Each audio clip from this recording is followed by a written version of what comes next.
Доброе утро! Сегодня хочу показать вам кусочек мира на острове Ямайка. Утренние цвета и сюрреалистические картины – бомба. Сначала поход в спортзал и утренняя растяжка. Занятия йогой для разогрева – это здорово. Профессионально, но дороговато $30 за одно занятие. Да что не сделаешь ради бодрости и заряда положительной энергии.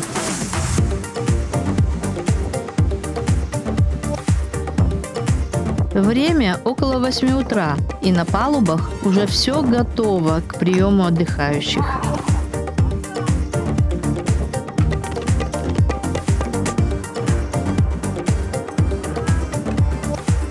А за кормой в водовороте тянется к горизонту белый след.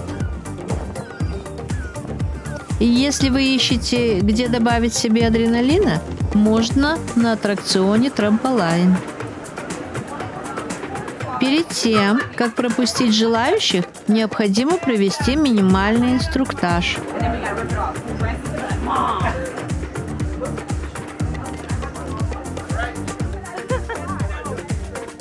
«Мама, идем на батут. Покажи, как ты умеешь».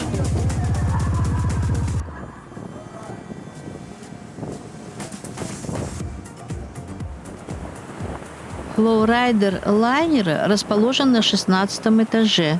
Компания Royal Caribbean предлагает как бесплатное катание, так и частные уроки на 14-метровом симуляторе. 1,2 миллиона литров воды в минуту устремляются под ноги серфиста со скоростью 45 км в час. На корабле много профессиональных серфистов. И скоро я тоже покажу свое мастерство. Вертикальная аэродинамическая труба. Сеанс длится всего 1 минуту, а захватывающие воспоминания останутся надолго от свободы свободного парения.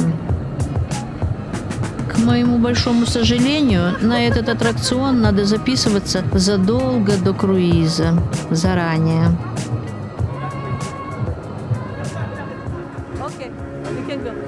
Battle of the Crystal City. Большая площадка, оснащенная неоновым светом и надувными конструкциями. Лазертаг представляет собой битву за хрустальный город. Игра на сплочение команды и получение заряда отличного настроения у детей. Я сама прошлась по этим лабиринтам и окунулась в атмосферу битвы. Это завораживает. У Лазертаг есть много других сценариев. Лайнер Odyssey of the Seas мчится на всех парусах к острову Ямайка со скоростью 42 км в час. А птицы, стараясь попасть в поток воздуха, прижимаясь к кораблю, парят, не двигаясь. Наконец-то наш гигант пришвартовался в городе Фламоут на острове Ямайка. Корабль длиной 348 метров, и кажется, что он занял все пространство в порту. На таможне все спокойно.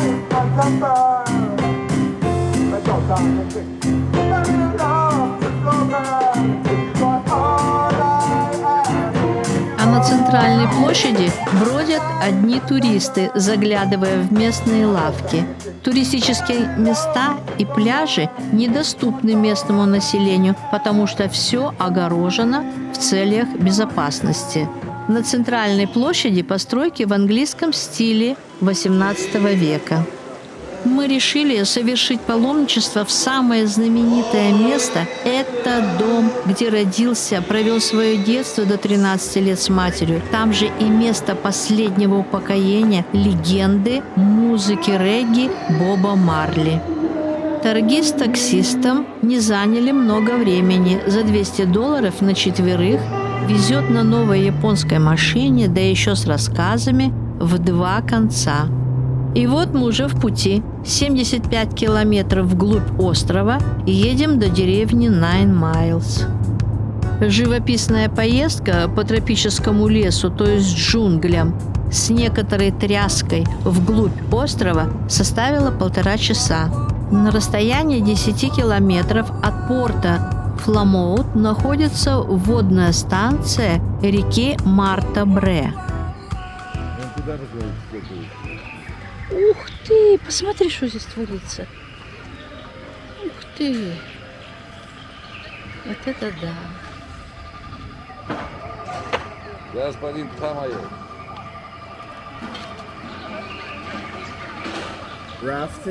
Рафтинг по реке Марта-Бре можно совершить с капитаном на борту.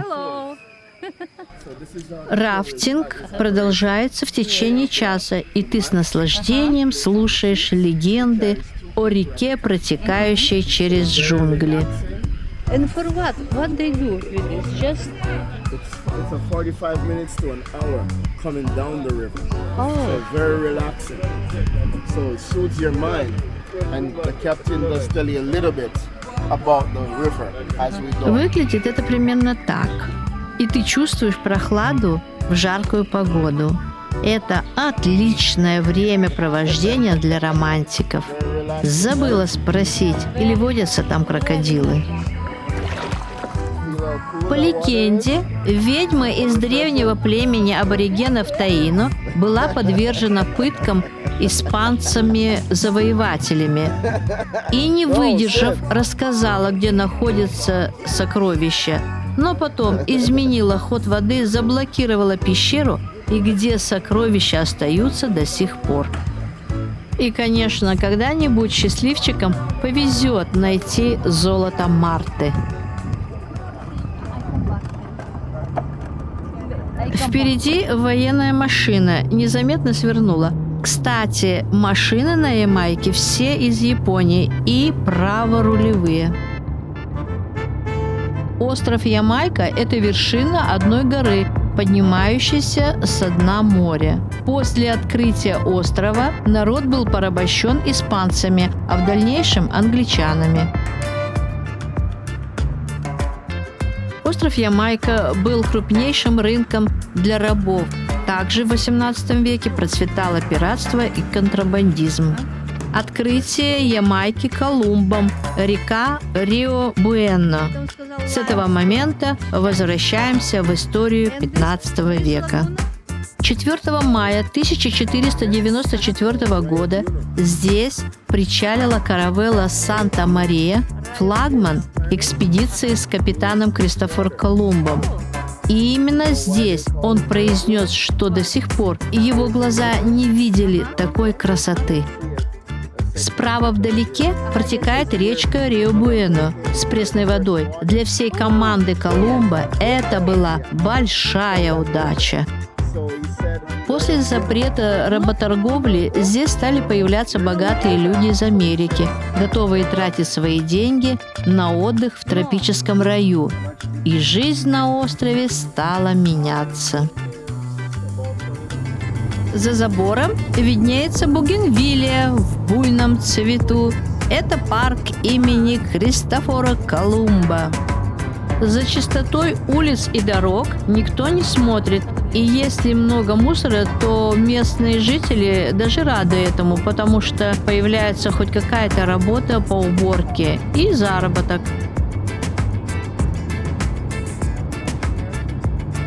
Впереди виднеется гора. Это горнодобывающее предприятие по добыче бокситов, из которых производится глинозем. До 1985 года Ямайка занимала 3-е место в мире по добыче бокситов, но сейчас она уступает многим странам. Земля кругом красного цвета. Это окись железа и других элементов. В основном сырье идет для плавки алюминия. Дорога, рассказ о жизни, что почем. Перевод стоимости бензина показал, что литр бензина стоит $2 на Ямайке.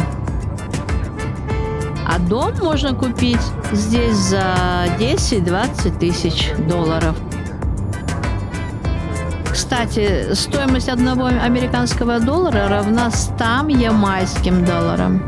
И поэтому наша поездка стоит таких денег.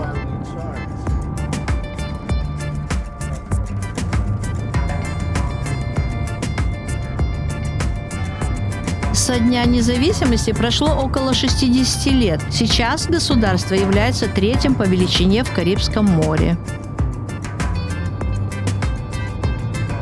Проезжаем город Бронкстаун, состоящий из одной улицы вдоль дороги.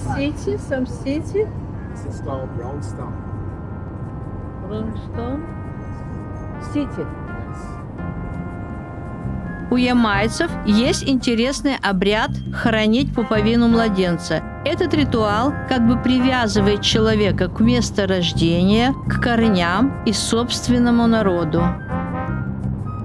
Школа, ученики в голубой униформе, полицейские, все как надо. На вопрос «или здесь опасно?» водитель неуверенно сказал «no». This is dangerous place, no? No? Он говорит, что good, не dangerous.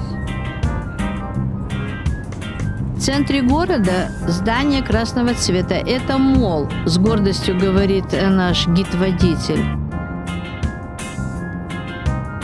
По дороге какие-то хибары, сколоченные из досок или ящиков.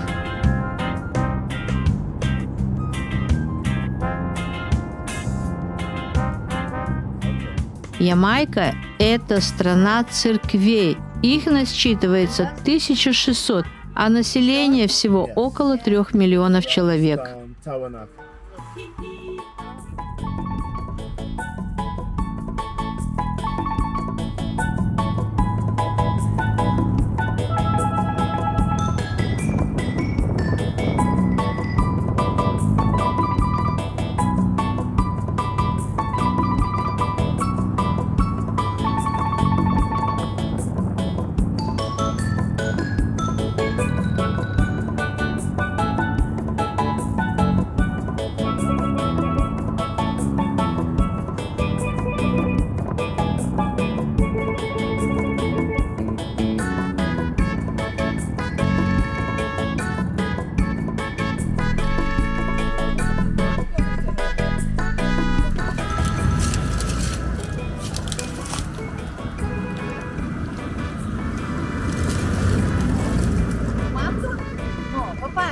Papaya. Папайя.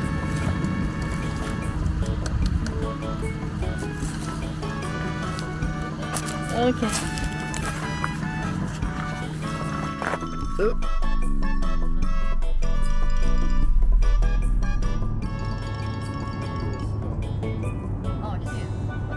Проезжая небольшое селение, видно, как бедно живут люди. Какое скудное жилье. Это была бедная, но знаменитая Ямайка. В сельском хозяйстве выращивают бананы, сахарный тростник и кофе. Один из сыновей Боба Марли построил на свои деньги школу для детей. Дом Боба Марли. Въехали на территорию современных построек. Входной билет стоит $30. Не терпится зайти вовнутрь и посмотреть, где и как прошло детство легенды, прикоснуться к памяти и ауре, где бегал, играл в футбол и мечтал Боб Марли. Его день рождения 6 февраля 1945 года отмечает вся страна Ямайка. We go to Mount Zion. You probably heard that song. Iron, like a lion in Zion. So when we go to Как Zion, сказал we go экскурсовод drink and Растафариан, на горе Сион запрещено пить и кутить, а вместо этого можно свободно курить марихуану и летать. Okay? Rasta. So we go this. Зал, где собрана часть его наград и различные памятные диски. Holy Mount Zion, Его альбомы занимали первые места во всех европейских хит-парадах, так как его песни о любви, вере и бунте были очень популярны. Самый большой концерт в Милане собрал 100 тысяч зрителей ямайского музыканта, гитариста, вокалиста и композитора.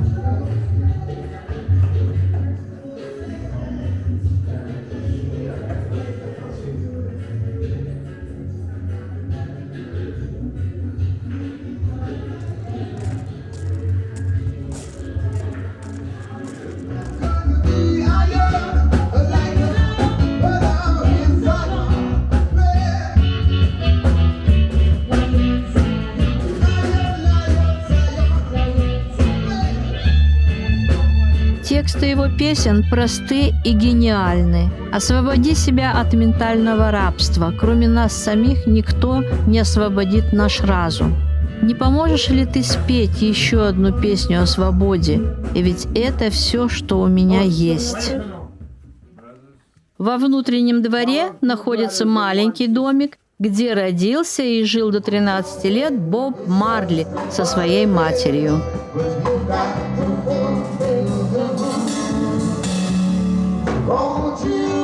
Уникальная музыка, дух гостеприимства, погружение в атмосферу релакса. Хочется танцевать. Это место вдохновения творца регги, музыканта с большой буквы Боба Марли, который любил наблюдать жизнь вокруг. She was 81 years old. Just went to bed, died in the sleep. Его мать, Сидела Буккер, тоже была одаренной, пела и сочиняла песни. Ей был 81 год, когда она однажды не проснулась после сна. Говорят, что это лучший уход из жизни. Она была похоронена здесь, рядом с Бобом Марли, который прожил короткую, но яркую жизнь и умер в 36 лет от рака. Мы говорим, что Боб жив, не физически, а духовно, в музыке.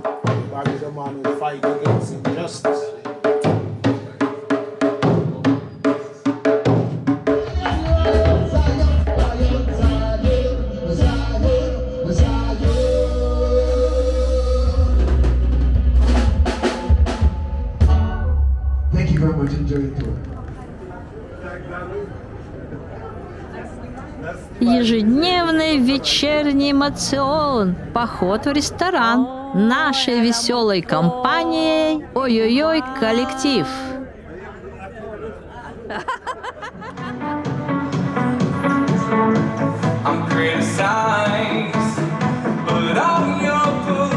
Сначала театр бродвейских звезд, потом по клубам.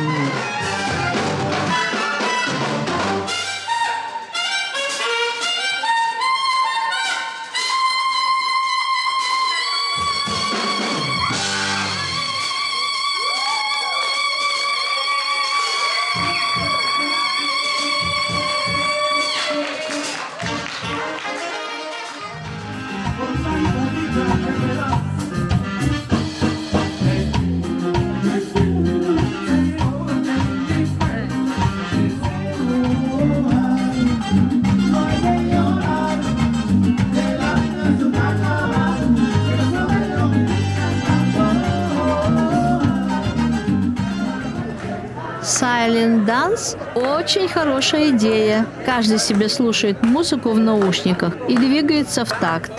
Я не люблю громкую музыку. Народ развлекается, и это что-то новенькое.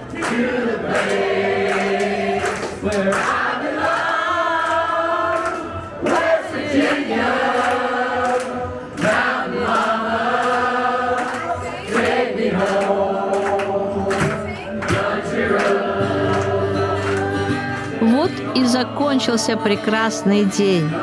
Спасибо всем за просмотр и до встречи на острове Лабади.